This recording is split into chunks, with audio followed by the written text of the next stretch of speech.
बीते 24 घंटों में इंडिया और कनाडा के रिश्ते जो हैं वो लगातार गर्माते जा रहे हैं और कई अलग अलग एग्जाम्पल से नजर आ रहा है। सबसे पहले सिंगर शुभ, जिसकी स्पॉन्सरशिप बोट ने वापस ले ली। बुक बाय शो ने उसके शो को कैंसिल कर दिया। इंडियन ऐप मोजून ने कहा कि हम उनके सारे गानों को हटा रहे हैं और लगातार वो कंट्रोवर्सी बढ़ती जा रही थी। इसके बाद कनाडा बेस्ड एक गैंगस्टर है सुखदोल सिंह, जिससे कनाडा में मार गिराया गया। लॉरेंस बिश्नोई ने उसकी जिम्मेदारी ली। इंडिया की तरफ से वीजा सर्विस जो थी वो कनाडा वालों को सस्पेंड कर दी गई। इंडिया ने अपना जो वहां पर एम्बेसडर था उसे बुला लिया। वहां कनाडा ने अपना एम्बेसडर को लेकर एक स्ट्रॉन्ग स्टेटमेंट दिया है। बहुत सारी चीजें हो रही हैं। इंडिया की तरफ से एक एडवाइजरी जारी की गई है कि आप लोग वहां मत जाइए जहां पर ये कंट्रोवर्सीज होती हैं। छात्रों को स्पेशली कहा गया है कि आप लोग थोड़ा एक्स्ट्रा सावधान रहेगा, वो छात्र जो हिंदी कम्युनिटी से आते हैं।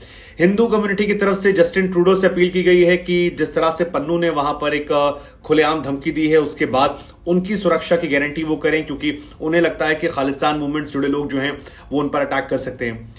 लेकिन ये जो कॉन्फ्लिक्ट है ये सिर्फ वहां तक नहीं है, बल्कि इसका असर आपको इंडिया में भी देखने को मिलेगा। इंडिया में भी बड़ी संख्या में सिंगर्स हैं जो खालिस्तान मूवमेंट को सपोर्ट करते हैं, खासतौर पर पंजाब से आने वाले, और उनके फॉलोअर्स भी अच्छे खासे हैं। ऐसे में इंडिया में पंजाब के साथ और वहां इंडिया कनाडा ये काफी ज्यादा टेंस आने वाले कुछ हफ्तों में आपको देखने को मिलने वाला है एक बार फिर। और टेंशन बढ़ेगा इसलिए क्योंकि खालिस्तान टाइगर फोर्स यानी केटीएफ के आतंकी हरदीप निज्जर के कत्ल को लेकर इंडिया और कनाडा के बीच में काफी ज्यादा वर्बल कम्युनिकेशन हार्श हो रहा है।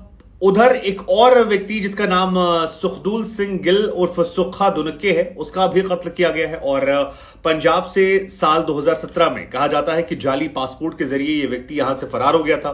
कनाडा के विनिपेग में इसे गोलियां मारी गई हैं और 15 राउंड फायरिंग इस पर की गई है, जो काफी ज्यादा होती है। मौके पर उसकी मौत हो गई। यह भी उन 41 आतंकवादियों और गैंगस्टर्स की लिस्ट में शामिल था जिस पर एनआईए ने एक जो लिस्ट जारी की थी। और ये दूसरी बड़ी वारदात है। वो भी तब वारदात है जब इंडिया और कनाडा एक दूसरे पर आरोप प्रत्यारोप लगा रहे हैं। कनाडा बार बार कह रहा है कि इंडियन एजेंसीज का हाथ है और इंडिया कह रहा है कि जो आरोप लगा रहे हैं उनके सबूत दें, बेबुनियाद बातें मत करें। लेकिन ये जो आतंकवादी है ये अर्शदीप सिंह डल्ला का राइट हैंड माना आता है और अर्शदीप जो था वो हरदीप निज्जर का करीबी माना जा रहा था।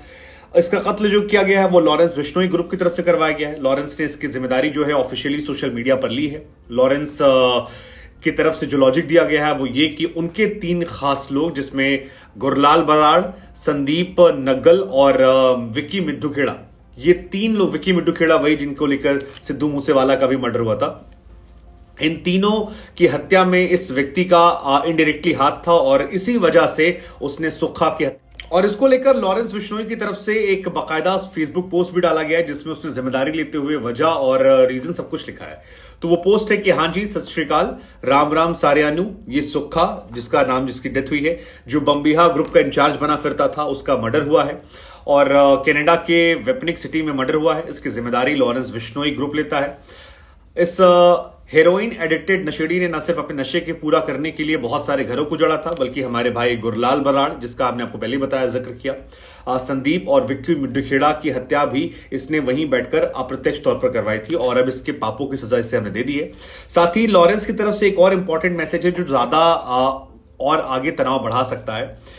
उसने कहा कि ये जो दुखिया तुक्कियां भी रह गई हैं, जो जहां मर्जी भाग लो, जिस देश में जाओ छिप लो, ये ना सोचो कि हमसे दुश्मनी लेके बच जाओगे। टाइम जरूर थोड़ा कम ज्यादा लग सकता है, लेकिन एक एक को उसके गुनाहों की सजा जो है वो हम देंगे और जल्द देंगे। तो ये लॉरेंस की तरफ से मैसेज क्लियर कर दिया गया है। अब इसको लेकर भी जब आप फोल्ड करके निकालेंगे तो बहुत सारी बातें निकलेंगी। एक कि लॉरेंस ने अकेले किया है, या जो कनाडा सरकार कह रही है उसमें दमखम है। इंडियन गवर्नमेंट का कहना है कि हमने कई बार पहले कनाडा गवर्नमेंट को कहा था कि आप थोड़ी सावधानी बरतिए। हमने कई बार उन्हें जानकारियां दी थी। 26 बार आतंकवादियों के प्रत्यर्पण की हमने उनसे अपील की थी, लेकिन कनाडा ने 5 साल में कोई भी एक्शन नहीं लिया और उसका असर यह रहा कि वहां पर इंडिया की जो मोस्ट वांटेड लिस्ट है उसके 13 आतंकवादी वहां खुलेआम घूम रहे। उधर शुभनीत शुभ जो है उनका शो इंडिया में कैंसिल हो गया है। सारे शोज कैंसिल कर दिए गए। 8-10 शहरों में शो थे और ज्यादातर लोगों ने अपने अपने रीजन दिए हैं। जिससे बोट ने स्पॉन्सरशिप वापस ली तो उनका तर्क था कि हम म्यूजिक को सपोर्ट करते हैं लेकिन हम देश के खिलाफ नहीं जाएंगे। मोच की तरफ से भी यही लॉजिक दिया गया कि भैया हम ऐसे सिंगर का नहीं प्ले करेंगे जो इंडिया को तोड़ने की बात करता है। और बुक माई शो की तरफ से भी कहा गया है कि हम आपकी जो पैसे हैं वो पूरे पैसे वापस कर देंगे। जिस तरह से उनके स्टेटमेंट आए हैं उसके बाद हम उनके शो को ऑर्गेनाइज ऑर्गेनाइज नहीं करा सकते और ये शो कैंसिल किया जाता है। बुक माई शो सारे कस्टमर्स के पैसों को पूरा पूरा रिलीज कर देगा। तो ये 3-4 बातें जो हैं ये निकल कर आई हैं और ये भी अपने आप में कॉन्फ्लिक्ट को बढ़ाने वाली हैं, क्योंकि धीरे धीरे कॉन्फ्लिक्ट बढ़ेगा। शुभ के तमाम पोस्टर्स पर फाड़ दिया गया, कालिक पोत दी गई और 23 से 25 सितंबर के बीच में उनका शो होना था, क्रूज कंट्रोल 4.0, और देश के तमाम शहरों में, दिल्ली, बेंगलोर, कोलकाता, हैदराबाद, तमाम जगहों पर ये म्यूजिक कंसर्ट था, लेकिन एक एक करके उसे कैंसिल कर दिया गया। अब उधर विराट कोहली वाली भी स्टोरी काफी वायरल हुई कि विराट और आपके तमाम जो और भी क्रिकेटर्स हैं, केएल राहुल, हार्दिक पांड्या, उन तमाम लोगों ने इन्हें अनफॉलो कर दिया। लेकिन एक बात जो स्पष्ट निकल कर आ रही है वो ये कि आगे भी आने वाले समय में ये जो टॉपिक है ये बहुत ज्यादा कॉन्फ्लिक्ट करने वाला है और धीरे धीरे ये टॉपिक काफी सेंसिटिव हो गया है। मतलब आप कमेंट सेक्शन में देख सकते हैं कि हर इंसान अपनी सेंटिमेंट के हिसाब से अब एक दूसरे से लड़ने, मरने, मारने पर उतारू हो चुका है और ये बहुत अनफॉर्चुनेट